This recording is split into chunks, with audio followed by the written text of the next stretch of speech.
Superior Optical was started in 1991 by a Navy veteran and grew it basically from a garage up to where it's at today. They primarily do business with the VA hospitals across the United States.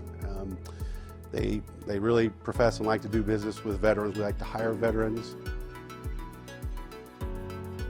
Superior Optical as a whole has had Satisloh for probably 10-15 years, I believe, and some in different types of equipment, being polishers, things of that nature. We just recently bought a generator, Orbit 2, that line. So we've had it up and operational about a month now, I do believe. So far, what I like about the Orbit 2 is it seems to be faster than the other machines that we have in there. And that coupled with the ability for them to service it, it really made that combination really nice. We have very strict turnaround times from the VA, and we have to meet those goals. And to do that, you have to have quality equipment that's not going to cause you any problems.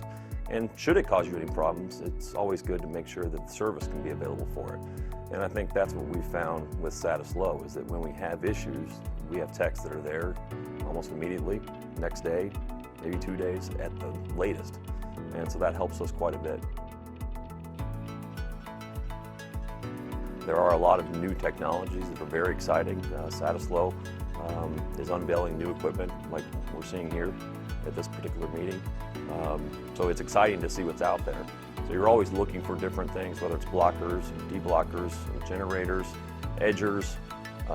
You know, it's amazing how many products are involved, and I don't think people really realize that are involved in the manufacturing of a pair of eyeglasses. You know that they're known for the quality, and if we can depend on a company like that, that means a lot to us. And so for us to be able to deliver a quality product to the veterans that we care for, you know, these are the veterans that have sacrificed for us, and you know, certainly this is a minimal sacrifice that we're making, but at least we want to make sure that they're treated right.